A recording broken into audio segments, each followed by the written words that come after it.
Draga braćo i sestre, kako kaže psalmopjevac David, prijesto tvoj stoji od vijeka, od iskona ti jesi. Ta riječ iskon postoji samo u redakciji slovenskog jezika kojem je pisano Miroslavo evanđelje i više od drugih izraza riječi opisuje to postojanje Boga prije svega što je postalo.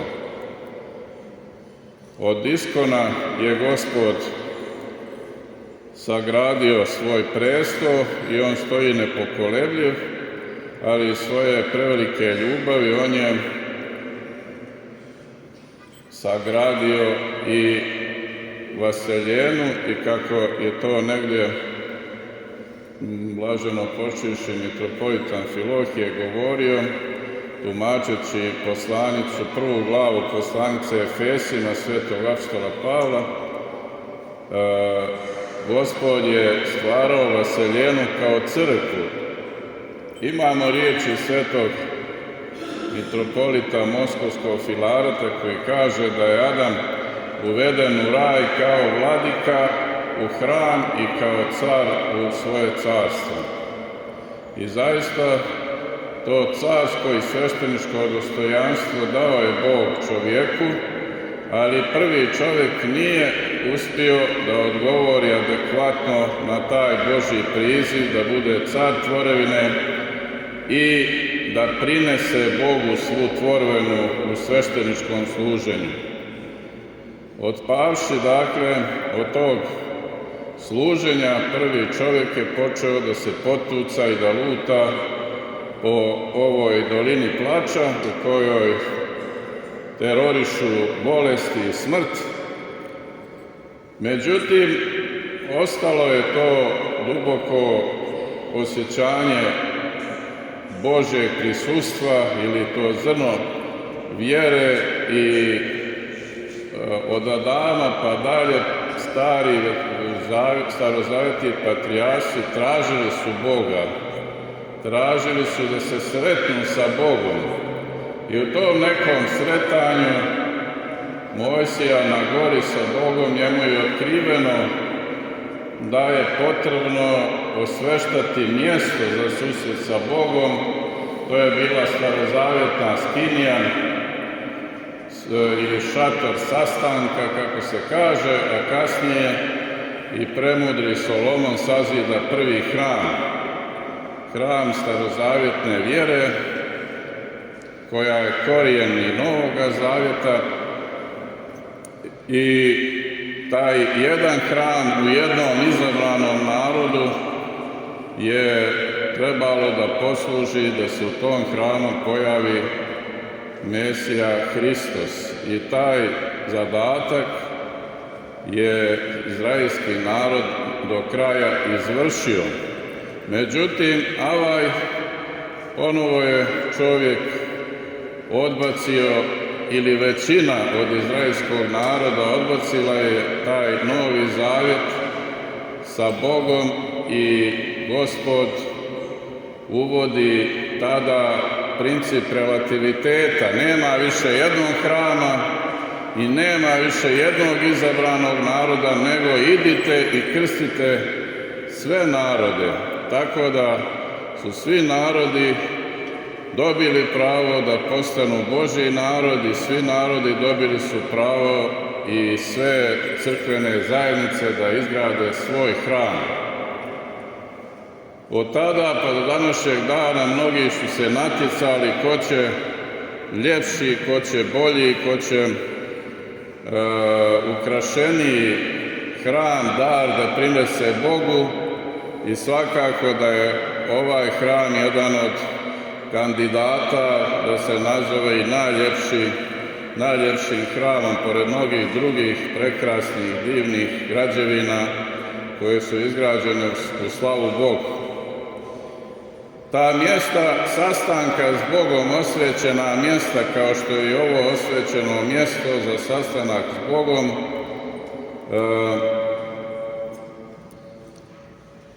ona su vidljiva projava, da kažem, kažemo, ili te prisustva Carstva nebeskog na zemlji, odnosno vidljiva projava crkve.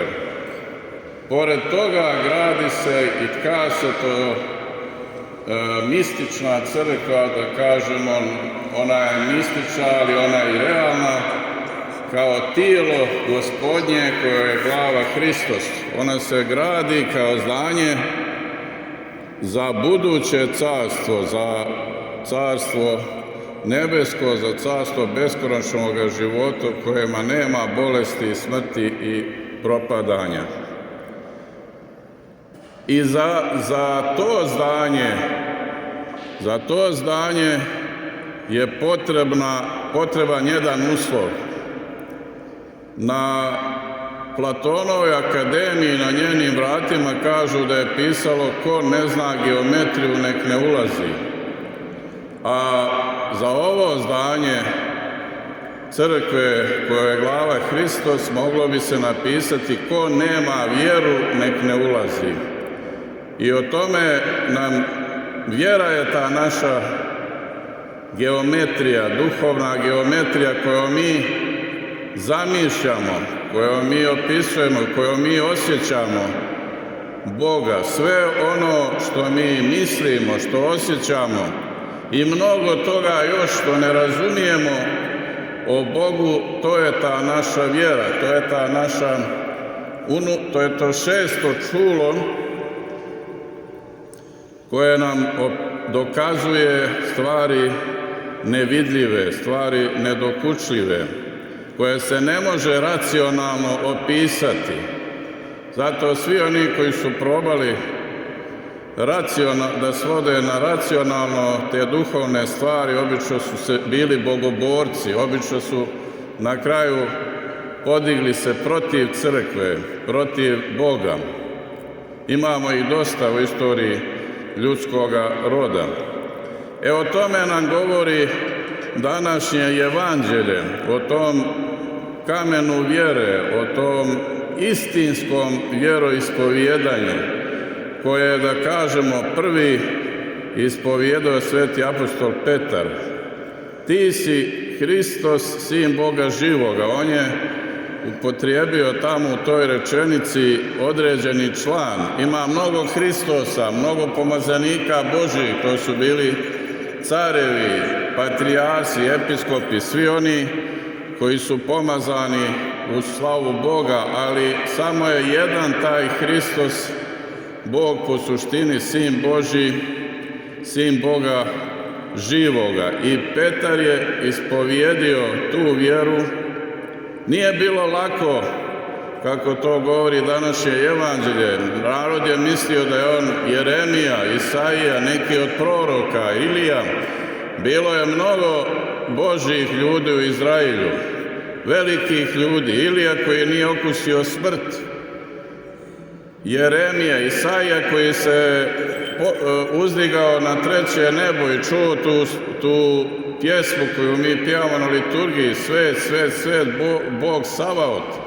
Dakle, velikih Božjih ljudi je bilo i nije bilo lako priznati, nije bilo lako otkriti, nije bilo lako ispovijediti Boga da se pojavio kao čovjek.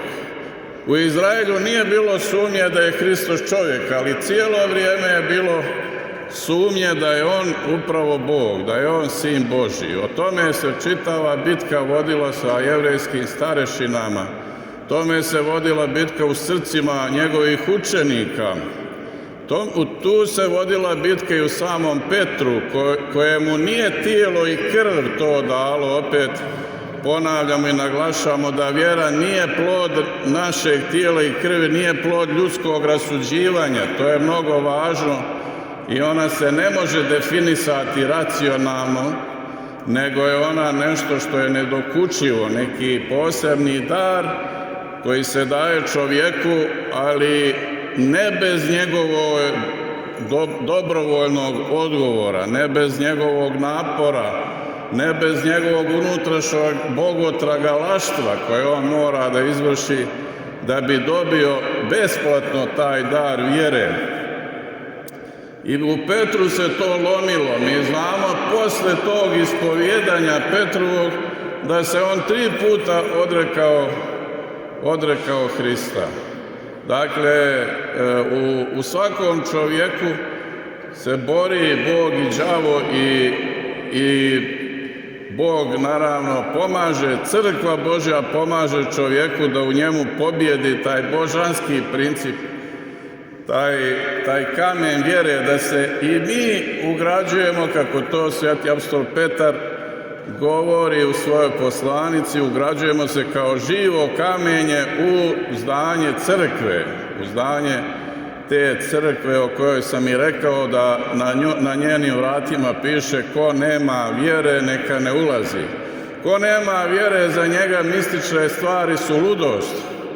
Ko kaže apostol Pavle, riječ krsta je ludost za Grke koji su stalno tražili neku filozofiju, premudrost, a sablazan za Jevreje koji su tražili samo moćnoga Boga koji razdvaja more, koji ubija njihove protivnike, koji uništava sve što stane na njihovom putu, nekakvu moć ovo svjetsku. Međutim, riječ krsta je, kao što znamo, za nas premudrost Božja i sila kojom se spasamo, jer mi ne tražimo carstvo na zemlji, nego čekamo ono koje će doći.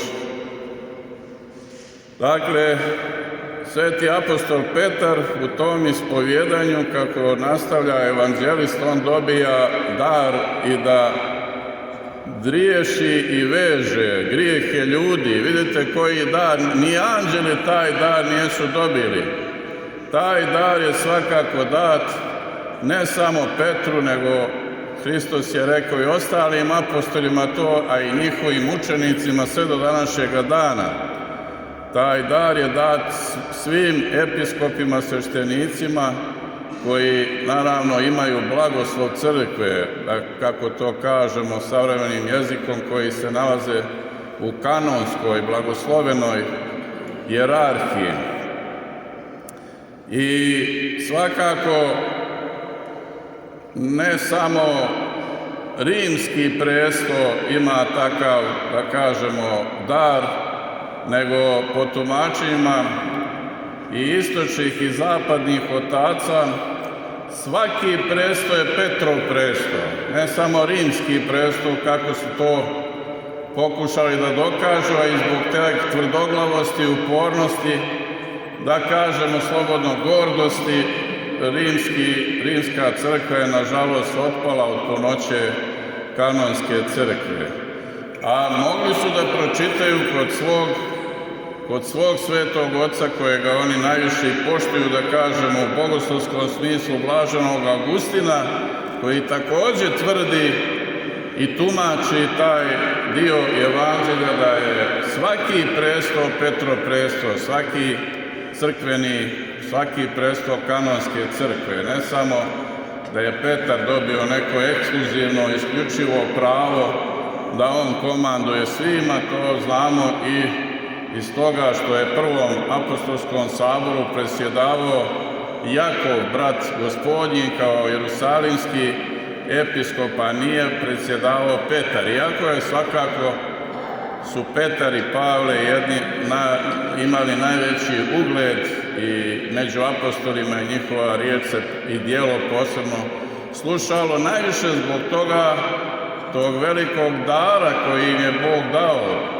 Petar je vaskrsavao mrtve, isceljavao bolesnike i ne samo on, naravno, nego i drugi apostoli, ali moguće da je njemu su bili po mjeri vjere se daju i darovi, a on je bio stijena vjere koja je bio, da kažemo, prvi ispovjednik Hrista, prvi ispovjednik Boga u tijelu.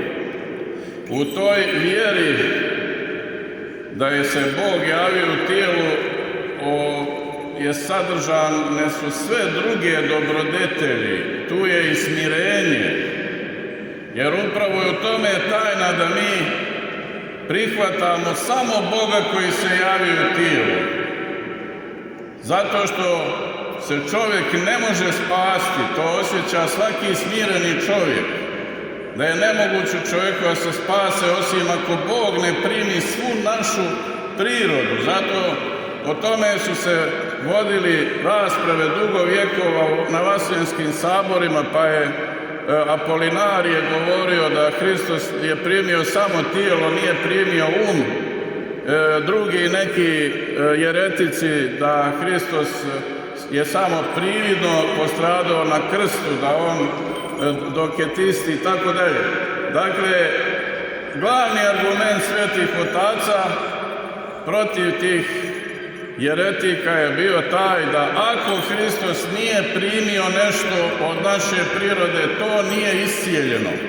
To je smirenje u toj vjeri da je Bog morao da primi svu našu prirodu, da je morao da se javi kao čovjek da bi nas spasao. Ogleda se i duboko smirenje i naravno ljubav prema Bogu i sve druge dobrodetelje. Vidite koliko je to bio težak podvig Petrov.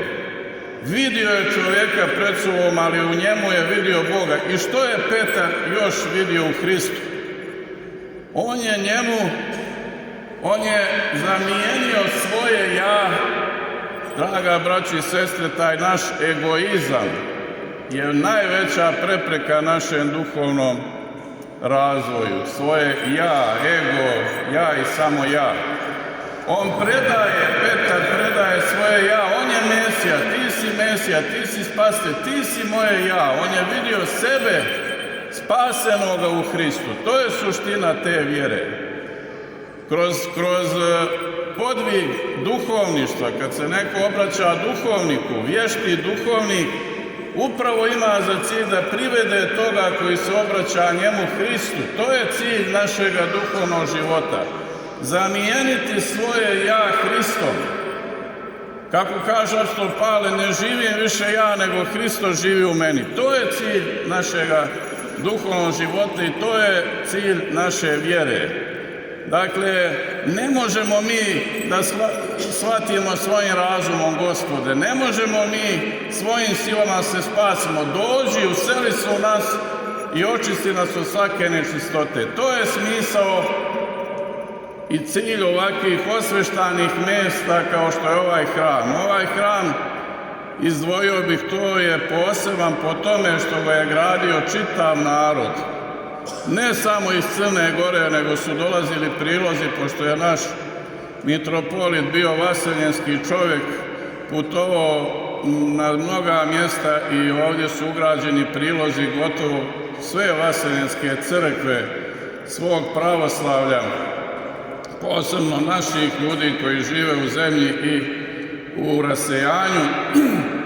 I po tome je on poseban, tako je to najljepše. Nekad se hram gradi dekretom nekoga cara i to je dobro i to je bivalo u istoriji crkve ili ne, ili samo jedan ktitor ulaže u hram, nego je najbolje kad je hram dostojanje čitavog naroda, zato je on i ovako omiljen u narodu, zato ga narod mnogo i posjećuje, voli da se moli Bogu ovdje i zato je on ovako i lijep. Neka bi ovaj hram do svršetka vijeka svjedočio vjeru, Petrovu vjeru u Boga koji je postao čovjek, vaskrsloga Hrista, i neka bi mi napajali svoje duše duhovnim energijama i ugrađivali se i sami kao živo kamenje u crkvu nebesku koja raste za nebesko carstvo Oca i Sina i Svetoga Duha, koja ima slava i država sada i uvijek i u vjekove vjekova. Amin.